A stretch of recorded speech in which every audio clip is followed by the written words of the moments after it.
Sourate numéro 11, Sourate pré-hégérienne numéro 52, Sourate Hud. Au nom de Dieu, le clément, le miséricordieux. Alif, Lam, Ra. C'est un livre aux versets solidement établis, suffisamment détaillé, émanant d'un sage parfaitement informé, qui vous prescrit de n'adorer que Dieu. Je suis chargé par lui de vous avertir et de vous annoncer la bonne nouvelle. Implorez donc le pardon de votre Seigneur. Revenez repentant à lui. Il vous assurera une vie heureuse ici-bas jusqu'au terme fixé, et il accordera sa faveur à tout homme de mérite.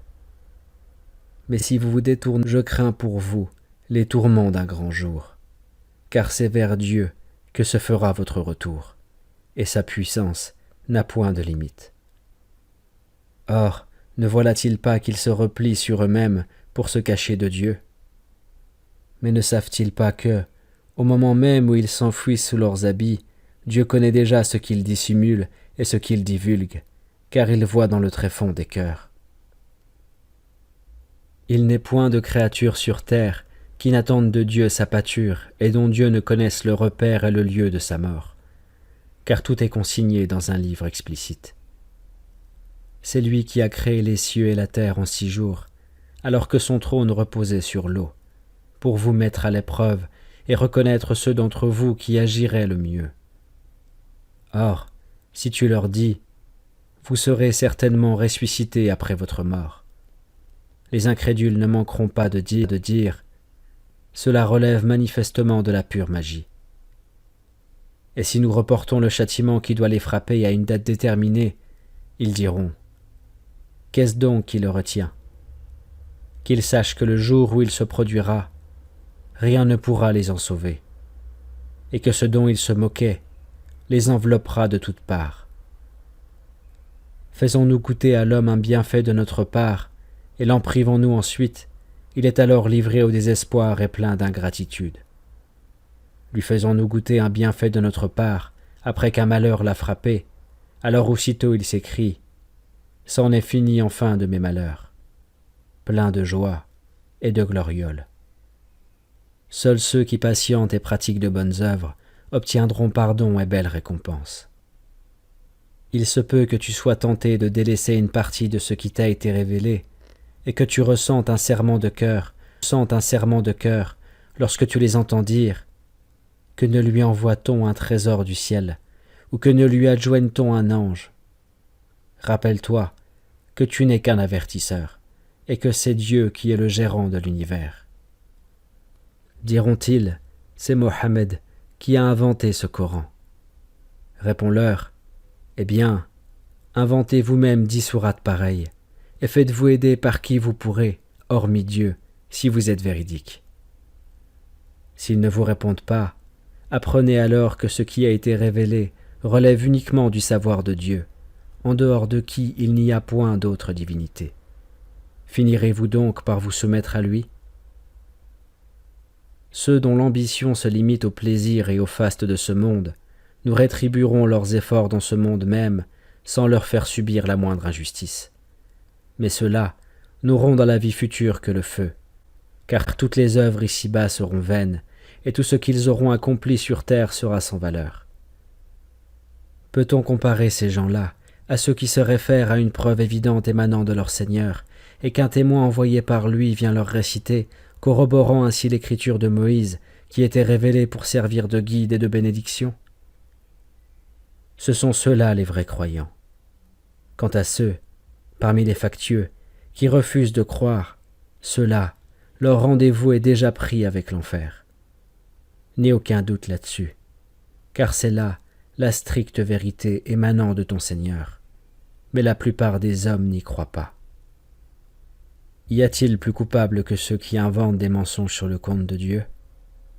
Ceux-là comparaîtront devant leur Seigneur, et les témoins s'écrieront « Les voilà, ceux qui ont attribué des mensonges à leur Seigneur. » Que la malédiction de Dieu s'abatte sur les coupables, qui détournent leur table de la voie de Dieu, qu'ils cherchent à rendre tortueuse et qui ne croient pas à la vie future. Ceux-là ne sauraient tenir Dieu en échec sur terre, pas plus qu'ils ne sauraient trouver contre son châtiment de protecteur. Mais leurs tourments seront portés au double pour n'avoir voulu ni entendre, ni voir. Ceux-là auront été eux-mêmes les artisans de leur propre perte, de même qu'ils auront vu disparaître leur divinité mensongère. Nul doute qu'ils seront les plus grands perdants dans la vie future. Ceux, au contraire, qui auront cru, accompli de bonnes œuvres et fait preuve d'humilité devant leur Seigneur, ceux-là auront le paradis pour séjour éternel. Ces deux groupes ressemblent, l'un à l'aveugle et au sourd, l'autre à celui qui voit et qui entend. Ces deux groupes sont-ils égaux? Finirez-vous donc par le comprendre? Nous avions déjà envoyé Noé à son peuple. « Je suis chargé solennellement, dit-il, de vous avertir, afin que vous n'adoriez que Dieu. Je crains pour vous le châtiment d'un jour terrible. » Mais les notables de son peuple, qui étaient incrédules, lui dirent : « Nous ne voyons en toi qu'un mortel semblable à nous. Nous constatons que seule la lie de notre peuple t'a suivi sans réfléchir, et nous ne vous reconnaissons aucun avantage sur nous. Bien plus, vous n'êtes pour nous que des imposteurs. » « Oh, mon peuple, répliqua Noé, que vous en semble? Si, par la grâce de mon Seigneur, je suis pourvu par lui d'une preuve évidente qui demeure pour vous incomprise, devrons-nous vous l'imposer en dépit de votre répugnance? Oh, mon peuple, je ne vous réclame en retour aucun salaire, car je n'attends de rétribution que de mon Seigneur. De plus, je ne puis repousser ceux qui ont cru, et qui auront un jour à rencontrer leur Seigneur, mais je vois bien que j'ai affaire à un peuple d'ignorants. Oh mon peuple, qui viendrait à mon secours contre Dieu si jamais je les chassais? Ne réfléchissez-vous donc point? Je ne prétends pas détenir les trésors de Dieu, ni être au courant du mystère. Je ne dis pas que je suis un ange, et je ne dis pas à ceux que vous regardez avec mépris que Dieu ne leur accordera aucune faveur, car Dieu seul sait ce qu'il recèle dans leur cœur. Si je le disais, je serais moi-même du nombre des injustes. « Ô Noé, dirent-ils, assez discuté, car nous avons jusqu'ici abondamment discuté. Provoque donc ce malheur dont tu ne cesses de nous menacer, pour autant que tu sois sincère. » Noé leur répondit : « C'est Dieu qui vous l'enverra, s'il le veut, et ce n'est pas vous qui pourrez l'en empêcher. C'est Dieu qui vous l'enverra, s'il le veut. Ne vous servirez à rien, si Dieu décidait de vous égarer, car il est votre Seigneur, et c'est à lui que vous serez ramenés. » Diront-ils : « Il a inventé ce Coran. » Réponds-leur : « Si je l'ai inventé, c'est sur moi que retombera le poids de mon forfait, mais je suis totalement innocent de ce dont vous m'accusez. » Puis il fut révélé à Noé : « Plus personne ne se convertira parmi ton peuple, à part ceux qui avaient déjà cru. Ne t'afflige donc point de ce qu'ils faisaient. Construis l'arche sous nos yeux, d'après les directives qui te seront révélées, et n'interviens plus en faveur des impies, car ils sont voués à être noyés. » Noé entreprit la construction de l'arche, et chaque fois que les grands de son peuple passaient, ils se moquaient de lui. « Si vous vous moquez de nous aujourd'hui, leur disait Noé, nous nous moquerons bientôt de vous à notre tour, et vous saurez bientôt de vous à notre tour, et vous saurez bientôt qui subira un châtiment avilissant et à qui est réservé un supplice permanent. » Et lorsque notre ordre fut donné et que le four se mit à bouillonner, nous dîmes alors à Noé : « Charge dans l'arche un couple de chaque espèce, ainsi que ta famille, excepté ceux contre qui l'arrêt a déjà été prononcé. Embarque aussi tous ceux qui avaient cru. Mais, en vérité, ceux-ci étaient fort peu nombreux. Montez dans l'arche, dit Noé, et qu'au nom de Dieu s'accomplisse sa course et son mouillage. En vérité, mon Seigneur est clément et miséricordieux. » L'arche commença alors à voguer au milieu d'énormes vagues, aussi hautes que des montagnes. Noé appela son fils qui était resté à l'écart. « Mon cher fils, monte avec nous, ne reste pas avec les impies. » « Je vais me retirer, dit-il, sur sur une montagne qui me mettra à l'abri des eaux. Nul n'échappera aujourd'hui à l'arrêt de Dieu, excepté celui qui aura bénéficié de sa grâce, dit Noé. Puis les flots s'interposèrent entre eux, et le fils de Noé fut submergé. Et il fut dit, ô terre, absorbe tes eaux, et toi, ciel, arrête tes pluies. Et aussitôt les eaux baissèrent, l'ordre de Dieu fut exécuté, et l'arche s'arrêta sur le mont Joudi. Et l'on entendit dire, loin d'ici la gente perverse. Noé adressa alors cette prière à son Seigneur. Seigneur, dit-il, mon fils fait partie des miens. Ta promesse est la vérité même, et tu es le plus équitable des juges. Ô Noé, répondit le Seigneur, celui-là ne fait point partie des tiens, car il a commis un acte impie. Ne me parle donc pas de ce que tu ne sais pas. Je t'exhorte afin que tu ne sois pas du nombre des ignorants. Seigneur, dit Noé, je cherche refuge auprès de toi contre toute demande de ma part au sujet de choses qui me dépassent. Si tu ne me pardonnes pas et ne m'accordes pas ta miséricorde, je serai du nombre des perdants. Ô Noé, lui fut-il dit, débarque en paix et avec nos bénédictions, pour toi et pour les communautés qui seront les descendants de tes compagnons. Il est cependant d'autres communautés que nous ferons jouir des biens de ce monde et auxquelles nous infligerons ensuite un châtiment douloureux. Ce sont là quelques nouvelles du mystère du monde que nous te révélons, et que ni toi ni ton peuple ne connaissaient jusqu'ici. Sois patient. Une heureuse fin est réservée à ceux qui craignent le Seigneur. Nous avons envoyé leur frère Hud. Ô mon peuple, dit-il, adorez Dieu, car vous n'avez d'autre divinité que lui. Tous les autres cultes que vous forgez ne sont que des mensonges. Ô mon peuple, je ne vous réclame aucun salaire en échange. Je n'attends ma rétribution que de celui qui m'a créé. Ne raisonnez-vous donc point? Ô mon peuple, demandez pardon à votre Seigneur, et repentez-vous à lui. Il vous enverra du ciel une pluie abondante, et accroîtra vos forces. Ne vous détournez donc pas de lui en devenant rebelle. Ô Hud, lui dirent-ils, tu ne nous apportes aucun signe évident. Nous n'abandonnerons donc pas nos divinités sur tes simples paroles, car nous n'avons pas confiance en toi. Nous dirons plutôt que l'une de nos divinités t'a dérangé l'esprit. Je prends Dieu, divinité que vous adorez en dehors de Dieu. Mettez en œuvre toutes vos perfidies contre moi, et ne m'accordez aucun répit. Je m'en remets à Dieu, qui est mon Seigneur et le vôtre. Il n'est point d'être vivant qui ne soit soumis à sa loi. Mon Dieu est, certes, sur un chemin droit.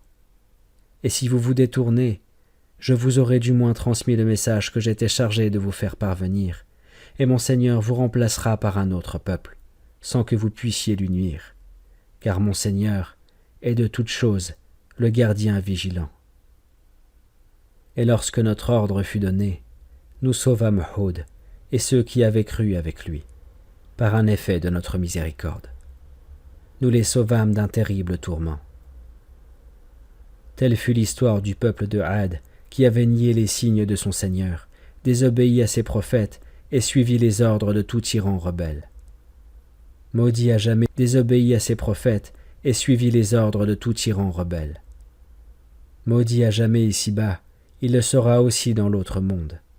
Le peuple de Had a en effet renié son Seigneur.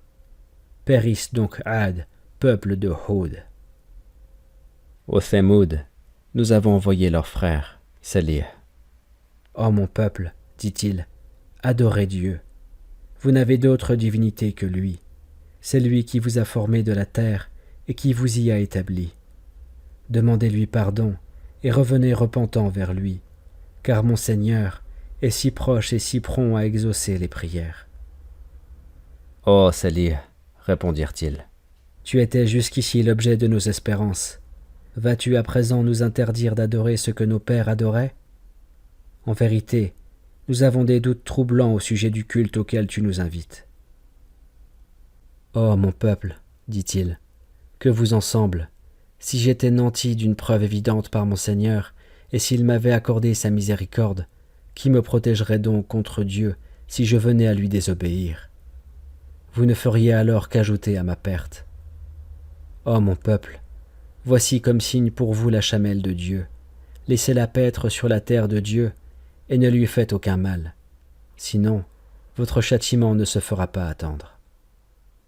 Mais ils égorgèrent la chamelle. Salih leur dit alors, « Profitez de ces 3 jours encore dans vos demeures, et c'est une promesse que rien ne viendra démentir. » Et lorsque notre ordre fut donné, nous sauvâmes Salih et ceux qui avaient cru avec lui, par un effet de notre miséricorde, de l'ignominie de ce jour-là. Car, en vérité, ton Seigneur est le fort et le puissant. Et le grondement terrifiant saisit alors ceux qui avaient été injustes, et, le lendemain, ils gisaient inertes dans leur demeure, comme s'ils n'y avaient jamais prospéré. Les Thamouds ont, en effet, renié leur Seigneur. Arrière donc au peuple de Thamoud. Nos émissaires vinrent trouver Abraham pour lui annoncer la bonne nouvelle. « Salam » lui dirent-ils. « Salam » répondit Abraham.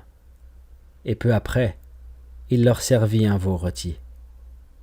Voyant qu'il ne faisait pas honneur au plat, il les trouva étranges et en eut peur. « N'aie crainte, lui dirent-ils, c'est vers le peuple de Lot que nous sommes envoyés. » La femme d'Abraham, qui se tenait à côté, se mit à rire. Nous lui annonçâmes la naissance d'Isaac et celle de Jacob après lui. « Est-ce possible ?» s'écria-t-elle. « Marie que voici est un vieillard? Ce serait là vraiment une chose bien étrange. » Et les émissaires de répliquer, « Comment peux-tu t'étonner de l'ordre de Dieu? Que la miséricorde de Dieu et ses bénédictions soient sur vous, ô habitants de cette demeure. Dieu seul est digne de louange et de gloire. » Lorsque Abraham fut remis de sa peur et qu'il eut reçu la bonne nouvelle, il se mit à plaider, devant nous, la cause du peuple de Lot. Car Abraham était doux, compatissant et enclin au repentir. « Ô Abraham, dirent les émissaires, cesse de défendre leur cause. L'arrêt de ton Seigneur est déjà pris. Un châtiment irrévocable doit les frapper. » Et quand nos envoyés arrivèrent chez Lot, il en fut très affligé, car il ne savait pas comment les protéger. « Quelle pénible journée, dit-il. Aussitôt, des hommes de son peuple, habitués à commettre les pires turpitudes, se précipitèrent chez lui. « Ô mon peuple, leur dit Lot, voici mes filles, elles seraient plus indiquées pour vous. Craignez donc Dieu, et ne me déshonorez pas dans la personne de mes hôtes. N'y a-t-il pas un seul homme sensé parmi vous? » Tu sais très bien, dirent-ils, que nous n'avons pas envie de tes filles, et tu sais très bien ce que nous voulons. Que n'ai-je de la force pour vous résister, dit Lot, ou que n'ai-je trouvé un solide appui? Ô Lot, nous sommes les émissaires de ton Seigneur, ces gens-là ne pourront jamais t'atteindre. Pars avec ta famille, à la fin de cette nuit, et que nul d'entre vous ne tourne la tête en cours de route. Ta femme, cependant, subira le même sort que les impies. Cela se produira à l'aube, et l'aube n'est pas si loin. Et lorsque notre ordre fut donné, nous renversâmes la cité de fond en comble, et fîmes pleuvoir sur elle par rafales des cailloux brûlants d'argile, portant une marque connue de ton Seigneur et toujours prêt à s'abattre sur les criminels. Aux gens de Médiane, nous avons envoyé leur frère, Chouaïb. « Ô mon peuple, leur dit-il, adorez Dieu, vous n'avez d'autre divinité que lui. Ne fraudez pas dans les mesures et ne faussez pas la balance. Je vois que vous êtes en pleine prospérité, mais je crains pour vous un jour où le châtiment vous enveloppera de toutes parts. Ô mon peuple, faites pleine mesure et pesez avec équité. Ne causez pas de tort aux gens en sous-estimant leurs biens. Ne semez pas la corruption sur la terre. Un bénéfice honnête, aussi petit soit-il, est infiniment meilleur pour vous, si vous êtes des croyants sincères. Je vous le dis sans être pour autant responsable de vos actes. Ô Chouaïb, sont-ce tes prières qui t'ordonnent de nous pousser à renier le culte de nos ancêtres ou à ne plus disposer de nos richesses comme nous l'entendons? Est-ce toi l'homme sage et sensé que nous connaissons? Ô mon peuple, répliqua Chouaïb, que diriez-vous si j'étais nanti d'une preuve évidente de mon Seigneur et si j'étais réellement gratifié d'une insigne faveur? Soyez certain que, quand je vous interdis quelque chose, mon but n'est pas de vous contrarier, mais il est seulement de vous rendre meilleur dans la mesure de mes moyens. Et ma réussite ne dépend que du Seigneur. C'est à lui que je me confie, et c'est à lui que je ferai retour. Ô mon peuple, que votre hostilité à mon égard ne vous entraîne pas à encourir les mêmes châtiments qui atteignirent le peuple de Noé, ou le peuple de Houd, ou le peuple de Salih. Implorez donc le pardon de votre Seigneur et revenez repentant vers lui, car mon Seigneur est plein d'indulgence et d'amour. Ô Chouaïb, répliquèrent-ils, nous ne comprenons pas grand-chose à ce que tu nous dis. D'ailleurs, ta position n'est guère enviable parmi nous, et sans ton clan, nous t'aurions déjà lapidé, car rien ne nous aurait empêché de le faire. Ô mon peuple, reprit Chouaïb, mon clan vous semble-t-il plus puissant que Dieu à qui vous tournez ouvertement le dos? En vérité, mon Dieu embrasse de sa science tout ce que vous faites. Ô mon peuple, agissez à votre guise, j'agirai de mon côté, à ma manière. Vous saurez bientôt qui encourra un châtiment ignominieux et qui de nous aura été un imposteur. Attendez donc, je suis avec vous à attendre. Et lorsque notre ordre fut donné, nous sauvâmes Chouaïb et ceux qui avaient cru avec lui, par un effet de notre miséricorde. Mais le grondement terrifiant saisit ceux qui avaient été injustes, et, le lendemain, ils gisaient inertes dans leur demeure, comme s'ils n'y avaient jamais vécu. Maudit soit donc le peuple de Médian, comme l'avait été celui de Thamoud. Nous avons envoyé aussi Moïse, nanti de nos signes et d'une preuve réelle, à Pharaon et à ses dignitaires. Mais ces derniers suivirent l'ordre de Pharaon, bien que son ordre fût dénué de toute sagesse. Pharaon marchera, au jour du jugement dernier, à la tête de son peuple, et le mènera à l'abreuvoir de l'enfer. Et quel horrible abreuvoir que celui de l'enfer! Poursuivis par la malédiction en ce monde, ils le seront aussi le jour de la résurrection. Triste cadeau, s'il en fut. C'est là une partie de l'histoire des cités dont nous te faisons ici le récit. Si les vestiges des unes sont encore debout, ceux des autres ont été complètement rasés. Et ce n'est pas nous qui avons été injustes envers ces peuples, ce sont eux qui ont été les propres artisans de leur ruine. Quant aux divinités qu'ils invoquaient en dehors de Dieu, non seulement elles ne leur furent d'aucun secours lorsque l'ordre de ton Seigneur fut lancé, mais elles n'ont fait qu'ajouter à leur malheur. Tel est le châtiment de ton Seigneur quand il sévit contre les cités criminelles. Ses coups sont toujours douloureux et portés avec violence.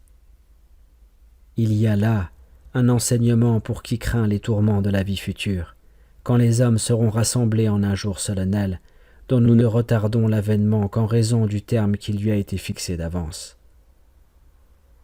Et quand ce jour-là viendra, nulle âme ne soufflera mot sans la permission de Dieu, et les hommes seront ou damnés ou bienheureux. Les damnés seront dans l'enfer où retentiront leurs râles et leurs soupirs. Ils y demeureront tant que dureront les cieux et la terre, à moins que ton Seigneur n'en décide autrement, car la volonté de ton Seigneur doit toujours s'accomplir.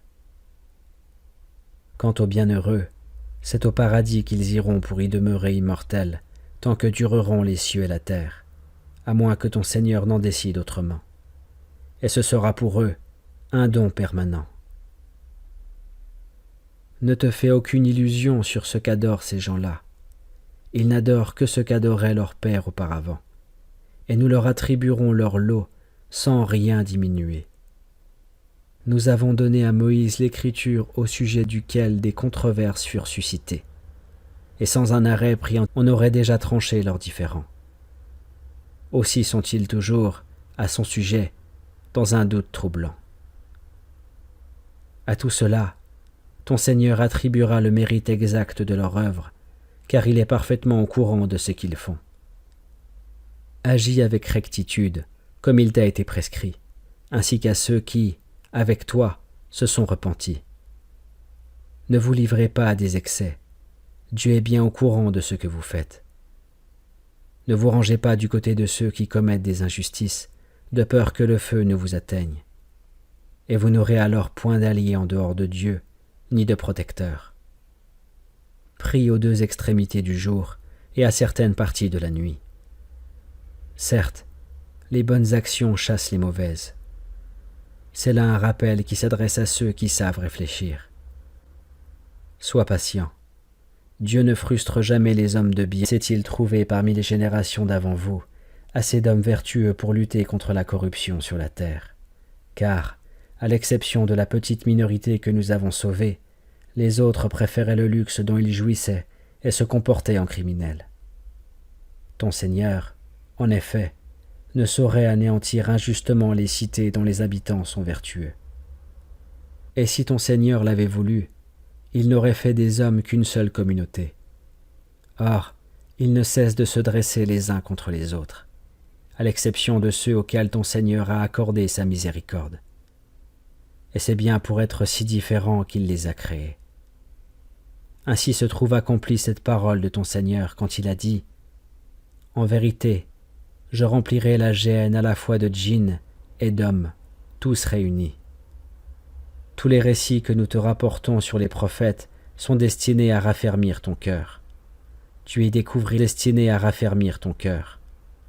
découvriras la vérité, ainsi qu'une exhortation et un rappel à l'adresse des croyants. Dis à ceux qui ne croient pas, restez fermes sur vos positions.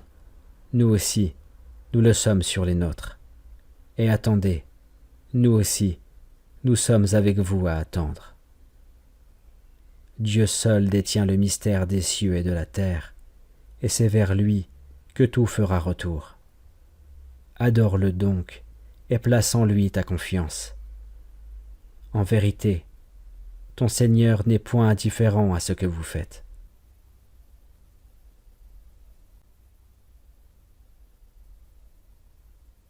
Sourate numéro 12, sourate pré-égyrienne numéro 53, sourate Youssouf. Au nom de Dieu, le clément, le miséricordieux. Alif, Lam, Ra. Ce sont là les versets du livre explicite. Nous l'avons révélé en langue arabe, afin que vous puissiez le comprendre. Nous allons te narrer, grâce à la révélation de ce Coran, l'un des plus beaux récits, dont tu n'avais auparavant aucune connaissance. Un jour, Joseph dit à son père, « Oh mon père, j'ai vu en rêve 11 étoiles, ainsi que le soleil et la lune prosternés devant moi. » « Mon fils, lui répondit son père, ne raconte pas ce rêve à tes frères, de peur qu'ils n'ourdissent un complot contre toi, car Satan est pour l'homme un ennemi juré. Ainsi ton serviteur t'a choisi pour t'instruire dans l'art d'interpréter les rêves, et pour parachever sa grâce en toi et en faveur de la famille de Jacob, comme il l'avait parachevé, jadis, en faveur de tes ancêtres, Abraham et Isaac, car ton Seigneur est omniscient et sage. En vérité, il y a pour ceux qui veulent s'instruire de multiples enseignements dans l'histoire de Joseph et de ses frères.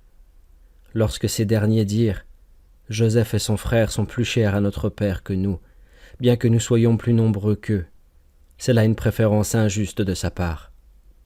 Tuez donc Joseph, dirent-ils, ou éloignez-le quelque part, et de cette façon, vous jouirez tout seul de l'affection de votre père, et vous serez, après sa disparition, des gens bien considérés. Ne tuez pas Joseph, proposa l'un d'eux, mais jetez-le plutôt ainsi, quelques voyageurs de passage pourraient le recueillir. Père, dirent-ils, pourquoi ne veux-tu pas nous confier Joseph, alors que nous ne lui voulons que du bien? Envoie-le avec nous demain, afin qu'il puisse s'ébattre et s'amuser sous notre garde. Je ressentirai un grand chagrin, dit le père, de vous voir l'emmener avec vous, et je crains qu'un loup ne le dévore dans un moment d'inattention de votre part. Pour qu'un loup le dévore, s'écrièrent-ils, malgré notre nombre, il faudrait que nous soyons bien lâches. Et lorsqu'ils l'eurent emmené avec eux, et se furent mis d'accord pour le faire disparaître au fond du puits, nous révélâmes à Joseph ce qui suit. Tu auras un jour alors rappelé ce forfait, au moment où ils s'y attendront le moins. Le soir, ils s'en revinrent auprès de leur père en pleurant. « Père, dirent-ils, nous sommes allés jouer à la course en laissant Joseph auprès de nos effets, dirent-ils. Nous sommes allés jouer à la course en laissant Joseph auprès de nos effets. C'est alors que le loup l'a dévoré. Mais tu ne nous croiras pas, même si nous disons la vérité. » Et ils lui présentèrent sa tunique frauduleusement tachée de sang. Le père dit alors, « Je pense plutôt que c'est un mauvais coup que vous avez monté vous-même, et je n'ai plus qu'à me résigner à implorer l'aide de Dieu pour supporter ce que vous venez de me dire. » Puis vint à passer une caravane près du puits, pour se ravitailler en eau. Ils y envoyèrent leur pourvoyeur qui, ayant jeté son seau, s'écria, « Quelle trouvaille! Voici un jeune garçon. » Ils le dissimulèrent pour le vendre telle une marchandise. Mais Dieu savait bien ce qu'il faisait. Ils le vendirent à vil prix, pour quelque menue monnaie, car ils ne comptaient pas le garder. L'Égyptien qui l'avait acquis dit à sa femme, « Traite-le bien, peut-être ne sera où serons-nous amenés à l'adopter. » Ainsi avons-nous bien établi Joseph en ce pays, et l'avons-nous initié à l'interprétation des rêves, car, lorsque ton Seigneur décide une chose, elle s'accomplit toujours, bien que la plupart des hommes l'ignorent. Et quand Joseph eut atteint sa maturité, nous lui accordâmes sagesse et savoir, car c'est ainsi que nous récompensons les hommes de bien. Or, celle qui l'avait reçu chez elle tenta de le séduire et, fermant toutes les portes, elle lui dit « Viens, je suis à toi. »« Dieu m'en préserve, » s'exclama Joseph. « Je ne peux trahir mon maître qui m'a traité avec générosité, car les traîtres ne peuvent jamais prospérer. » Mais elle avait complètement succombé à son charme, et lui aussi l'aurait désiré s'il n'avait pas été éclairé par un signe de son Seigneur. Et c'est ainsi que nous avons écarté de lui le mal et la turpitude. Il était, en effet, tous deux se précipitèrent vers la porte, et elle lui déchira sa tunique par derrière. Ils trouvèrent le mari devant la porte, et aussitôt la femme s'écria « Quel châtiment mérite celui qui a voulu déshonorer ta femme, sinon la prison ou un supplice exemplaire ?» « C'est elle, » répliqua Joseph, « qui a voulu me séduire. » Un parent de l'épouse, qui assistait à la scène, intervint alors en disant « Si la tunique de Joseph est déchirée par devant, c'est la femme qui dit vrai, et c'est Joseph qui ment. Mais si la tunique est déchirée par derrière, c'est elle qui ment, et c'est Joseph qui est sincère. » Ayant vu que la tunique était déchirée par derrière, le mari dit « Voilà bien une de vos perfidies. Les perfidies des femmes sont vraiment redoutables. Joseph, oublie cet incident. Et toi, femme, implore le pardon de ton péché, car tu as été vraiment fautive. » Et l'on se mit à dire entre femmes, s'était prise de son valet. Elle en est follement amoureuse, au point qu'elle a perdu tout contrôle sur elle-même. Lorsqu'elle eut vent de leurs méchants commérages, elle les invita chez elle à un banquet. Elle remit à chacune d'elles un couteau, puis elle ordonna à Joseph de paraître. Dès qu'elles l'aperçurent, elles furent émerveillées au point que, dans leur trouble, elles se tailladèrent les mains en s'écriant « Grand Dieu, ce n'est pas un être humain, mais c'est un ange merveilleux. » « Voilà donc, dit-elle, celui qui m'a valu vos reproches. J'ai voulu effectivement le faire céder à mes désirs, mais il a tenu à rester chaste. Or, s'il ne fait pas ce que je lui ordonne, il sera certainement jeté en prison et connaîtra un sort misérable. »« Seigneur, dit Joseph, je préfère la prison au crime auquel me convient ces femmes, et si tu ne me préserves pas de leurs stratagèmes, je finirai par céder à mon penchant pour elles et sombrerai dans le paganisme. Son Seigneur l'exauce. Je finirai par céder à mon penchant pour elles et sombrerai dans le paganisme. Son Seigneur l'exauça et le préserva de leur ruse, car il est celui qui entend tout et sait tout. Puis, ils jugèrent bon, malgré les preuves évidentes de son innocence, de le jeter en prison pour un certain temps. 2 jeunes gens entrèrent en prison en même temps que Joseph. L'un d'eux dit « J'ai rêvé que je pressais du raisin. » Et moi, dit l'autre, j'ai rêvé que je portais sur ma tête du pain que des oiseaux venaient becqueter. Fais-nous connaître la signification de ces rêves, car nous voyons en toi un homme de bien. Joseph leur répondit, « On ne vous aura pas encore rapporté votre ration journalière, que je vous aurai déjà expliqué vos rêves. Cet art fait partie de ce que mon Seigneur m'a enseigné. En vérité, j'ai abandonné la religion d'un peuple qui ne croit pas en Dieu et qui nie la vie future. Et j'ai suivi la religion d'Isaac et Jacob. Nous n'associons aucune créature à Dieu. C'est là une grâce de Dieu pour nous et pour tous les hommes, mais la plupart de ces derniers ne sont point reconnaissants.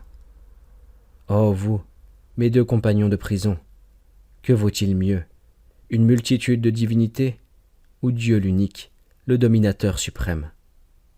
Ceux que vous adorez en dehors de Dieu ne sont que des noms que vous avez inventés, vous et vos ancêtres, et auxquels le Seigneur n'a conféré aucun pouvoir. En vérité, le pouvoir n'appartient qu'à Dieu, qui a prescrit de n'adorer que lui. Telle est la vraie religion, mais bien peu de gens le savent. Oh vous, mes 2 compagnons de prison, l'un de vous servira des chansons pour donner du vin à son maître. Quant à l'autre, il sera crucifié, et les oiseaux lui picoreront la tête. C'est la réponse irrévocable à la question que vous posez. S'adressant à celui qui, à son avis, devait être sauvé, Joseph lui demanda d'attirer sur lui l'attention de son maître. Mais Satan lui fit oublier de parler à son maître de Joseph. Aussi, ce dernier séjourna-t-il quelques années encore en prison. « J'ai vu en songe, dit le roi, 7 vaches grasses dévorées par 7 vaches maigres, et aussi 7 épis verts et 7 autres secs. Honorable assemblée, expliquez-moi ma vision, si vous savez interpréter les songes. » Ce n'est là, dirent les courtisans, qu'un amas de songes confus. Du reste, nous n'entendons rien à l'interprétation des rêves. Or, celui des 2 prisonniers qui avait eu la vie sauve se souvint enfin de Joseph et dit « Moi, je suis en mesure de vous en donner l'interprétation. Laissez-moi aller la chercher. » Ô Joseph, le véridique, éclaire-nous au sujet de 7 vaches grasses dévorées par 7 vaches maigres, 7 épis verts et 7 autres secs, afin que de retour auprès de ceux qui m'attendent, je puisse les renseigner. Joseph répondit alors, « Vous sèmerez durant 7 années, comme à l'accoutumée. Laissez en épis tout ce que vous aurez moissonné, excepté une petite quantité que vous consommerez. Viendront ensuite 7 années de disette qui épuiseront toutes les réserves que vous aurez constituées, à l'exception d'une petite quantité que vous aurez épargnée. Puis viendra une année où les gens auront beaucoup de pluie et où les pressoirs seront abondamment utilisés. » Le roi ordonna alors qu'on m'amène cet homme. Et quand l'émissaire se trouva en présence de Joseph, celui-ci, donc Joseph, lui dit « Retourne auprès de ton maître et demande-lui quelle était l'intention de ces femmes qui s'étaient tailladées les mains. Mon Seigneur connaît parfaitement leur perfidie. » Le roi interrogea alors ces femmes. « Quelle a été votre intention lorsque vous avez tenté de séduire Joseph ?»« À Dieu ne plaise, répondirent-elles. Joseph n'a commis aucun mal que nous sachions. » Et la femme du grand intendant d'ajouter « Maintenant la vérité a éclaté. C'est moi qui ai tenté de le faire céder à mes désirs, et tout ce qu'il a dit est l'absolue vérité. Si j'ai tenu à faire rétablir la vérité, c'est pour que mon maître sache que je ne l'ai point trompé pendant son absence, car Dieu ne guide point les intrigues des méchants. Je ne cherche pas à m'innocenter moi-même, car c'est le propre de la nature humaine à pousser au mal, à moins qu'on ne soit touché par la grâce de Dieu, car il est clément et miséricordieux. Qu'on me l'amène, dit le roi, je veux l'attacher à ma personne. Et après s'être entretenu avec lui, le roi lui dit, à partir de maintenant, je t'accorde un poste d'autorité et t'investis de ma confiance. Confie-moi, dit Joseph, j'en serai le gardien vigilant. C'est ainsi que nous avons accordé à Joseph une forte position dans ce pays et qu'il pouvait désormais s'y installer, où il voulait. Nous touchons de notre grâce qui nous voulons, et nous ne laissons jamais les hommes de bien sans récompense. Cependant, la récompense de la vie future est bien meilleure pour ceux qui auront cru et vécu dans la crainte du Seigneur. Les frères de Joseph vinrent en Égypte et se présentèrent devant lui. Il les reconnut, mais eux ne se souvinrent plus de lui. Et après leur avoir fait remettre leurs provisions, il leur dit : « Amenez-moi un frère consanguin à vous. Ne voyez-vous pas que je vous fais pleine mesure et que je vous réserve le meilleur accueil ? Si vous ne l'amenez pas, il n'y aura plus de provisions pour vous, et il est inutile que vous reveniez vers moi. » Nous nous efforcerons, dirent-ils, de convaincre notre père de le laisser partir, et nous espérons y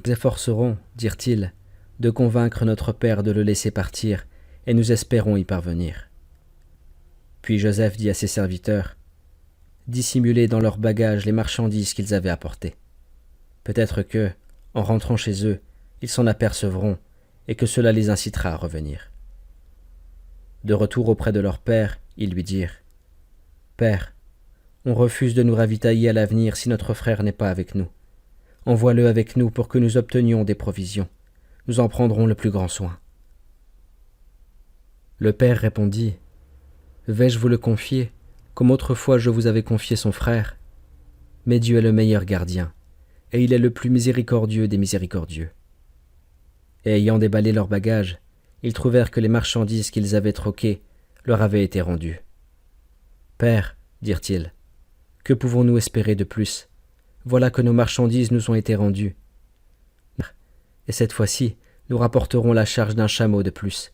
C'est une charge facile à obtenir. »« Je ne l'enverrai avec vous, dit le père, que si vous vous engagez devant Dieu à me le ramener, à moins que vous ne soyez tous réduits à l'impuissance. » Et lorsqu'ils eurent pris cet engagement, le père dit : « Puisse Dieu être garant de ce que nous venons de conclure. » Puis il ajouta : « Mes enfants, n'entrez pas dans la cité où vous allez par la même porte, mais entrez par des portes différentes. Je ne puis cependant vous être d'aucun secours contre la volonté de Dieu, car c'est de lui que relève toute décision. Je mets donc ma confiance en lui, et c'est en lui que mettent leur confiance ceux qui se résignent. » Ils entrèrent donc dans la ville en suivant la recommandation de leur père. Mais cela ne pouvait leur servir à rien contre les arrêts du Seigneur et ne faisait qu'apaiser les inquiétudes de Jacob, car ce dernier savait tirer profit de la science que nous lui avons enseignée, ce que la plupart des hommes ne savent point. Lorsqu'ils se présentèrent devant Joseph, celui-ci prit à part son frère et lui dit : « Je suis ton frère. Ne t'afflige pas de ce qu'ils m'ont fait autrefois. » Et après leur avoir fourni leurs provisions, Joseph glissa dans le bagage de son jeune frère une coupe à boire. Puis, sur ses ordres, un héraut se mit à crier : « Hé, caravaniers, vous êtes des voleurs !» Se retournant, les fils de Jacob demandèrent : « Que cherchez-vous » ? « Nous cherchons, leur dit-on, la coupe du roi.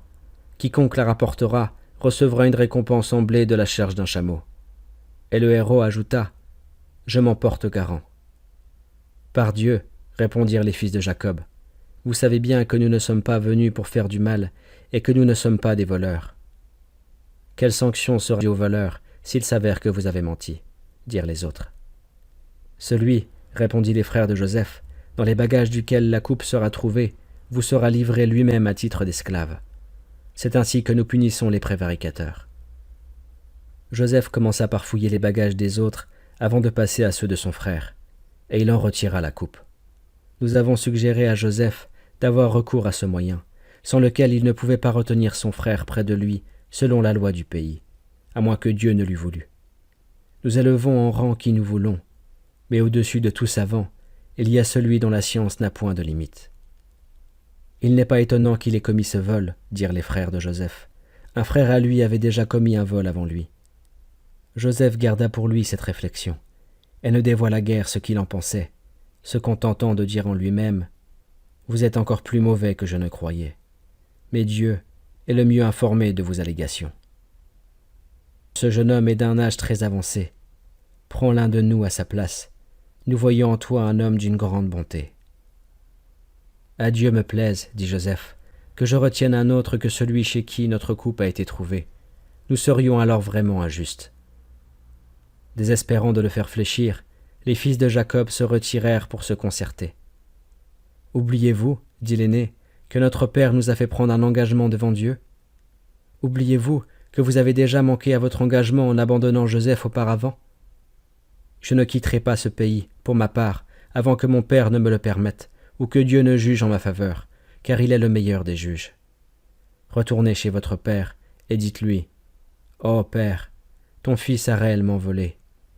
Nous ne te rapportons que ce dont nous avons été témoins, sans pouvoir répondre de ce qui a pu nous échapper.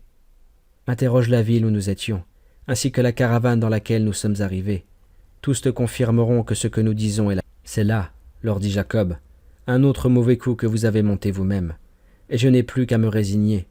Peut-être que Dieu me les rendra tous les deux, car il est omniscient et sage. » Et il leur tourna le dos, en soupirant. « Que ma peine est grande pour Joseph. » Et ses yeux devinrent aveugles par suite de son affliction, car il avait de la peine à contenir sa douleur. « Par Dieu, lui dirent ses enfants, tu ne cesseras donc jamais d'évoquer le souvenir de Joseph, jusqu'à en dépérir ou en mourir. C'est à Dieu seul, dit-il, que je confie ma tristesse et ma douleur, car je sais de la part de Dieu des choses que vous-même ne savez pas. Oh, mes enfants, allez vous enquérir de Joseph et de son frère, et ne désespérez point de la miséricorde de Dieu, car seuls les négateurs désespèrent de la bonté divine. » De retour auprès de Joseph, ils lui dirent, « Seigneur, le malheur... » De retour auprès de Joseph, ils lui dirent, « Seigneur, le malheur s'est abattu sur nous et sur les nôtres. Nous ne pouvons t'offrir qu'une marchandise sans grande valeur.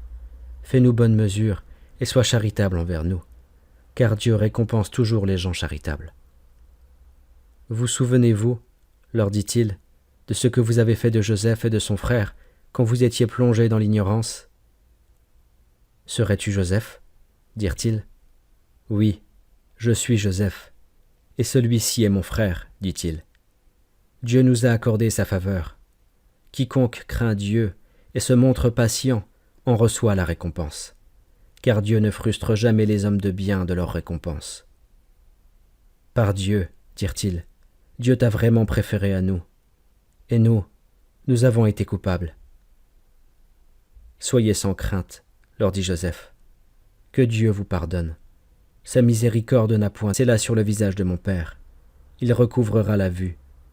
Et revenez avec tous les membres de votre famille. » Et dès que la caravane eut franchi la frontière, leur père dit, « Je décèle autour de moi l'odeur de Joseph, mais vous allez me dire encore que je radote. » « Par Dieu, lui dit-on, n'est-ce pas que c'est ta vieille rengaine ?» Mais lorsque le porteur de la bonne nouvelle arriva et appliqua la tunique sur le visage de Jacob, celui-ci recouvra aussitôt la vue et dit, « Ne vous avais-je pas affirmé que je savais de la part de Dieu des choses que vous-même ne savez pas? » « Ô Père, dirent les fils de Jacob, implore de Dieu le pardon de nos péchés, car nous avons été vraiment coupables. Je vais, dit-il, implorer le pardon pour vous auprès de mon Seigneur. Il est si plein de clémence et de miséricorde. » Et lorsqu'ils arrivèrent chez Joseph, celui-ci accueillit son père et sa mère. Lorsqu'ils arrivèrent chez Joseph, celui-ci accueillit son père et sa mère en disant, « Soyez les bienvenus en Égypte, où vous serez, s'il plaît à Dieu, en toute sécurité. » Joseph fit asseoir son père et sa mère sur le trône, et tous les membres de sa famille se prosternèrent à ses pieds. Joseph dit alors, « Père, voilà l'interprétation du rêve que j'avais fait jadis. Dieu en a fait une réalité. Il m'a comblé de bienfaits lorsqu'il m'a fait sortir de prison et qu'il vous a fait venir du désert auprès de moi, après que Satan eut jeté la discorde entre mes frères et moi. En vérité, mon Seigneur sauve toujours qui il veut. Il est l'omniscient, le sage. Seigneur, tu m'as donné une parcelle d'autorité et tu m'as appris à interpréter les songes. Créateur des cieux et de la terre, tu es mon maître dans ce monde et dans l'autre. Fais que je meure en état de soumission totale à ta volonté, et permets-moi de rejoindre le camp des vertus. Voilà l'un des récits inconnus de toi que nous te révélons. Car tu ne te trouvais pas parmi les frères de Joseph lorsqu'ils décidèrent de perpétrer leur forfait. Mais la plupart des hommes ne croiront pas, quels que soient les efforts que tu déploieras. Pourtant, tu ne leur réclames pour cela aucun salaire, car ce n'est là qu'un rappel adressé à tout l'univers. Que de signes évidents dans les cieux et sur la terre, devant lesquels les hommes passent et dont ils se détournent. Et la plupart d'entre eux ne croient en Dieu qu'en lui donnant des associés. Sont-ils sûrs que le châtiment de Dieu ne viendra pas s'abattre sur eux, ou que l'heure ne viendra pas les surprendre au moment où ils s'y attendront le moins? Dis, voici ma voix, j'appelle les hommes à Dieu, moi et ceux qui me suivent, en toute clairvoyance, et je ne suis pas, par la grâce du Seigneur, du nombre des idolâtres. Comme prophète, que des hommes pris parmi les habitants des cités, et auxquels nous transmettions nos révélations. Que ne parcourent-ils la terre pour voir quel a été le sort final de leurs prédécesseurs? Certes, la demeure de la vie future est d'une valeur autrement plus estimable pour ceux qui craignent le Seigneur. Le comprendrez-vous donc jamais? Et lorsque, à la fin, les prophètes désespéraient du succès de leur mission et croyaient qu'on les prenait pour des imposteurs, nous leur envoyions notre secours et nous sauvions qui nous voulions, sans que jamais notre rigueur fût détournée de la junte criminelle. Il y a, à coup sûr, un enseignement dans l'histoire des prophètes pour les hommes doués d'intelligence. Ce livre n'est point un récit inventé de toutes pièces, mais il est une confirmation des écritures antérieures, un exposé détaillé de toutes choses, une bonne direction et une grâce pour ceux qui croient en leur Seigneur.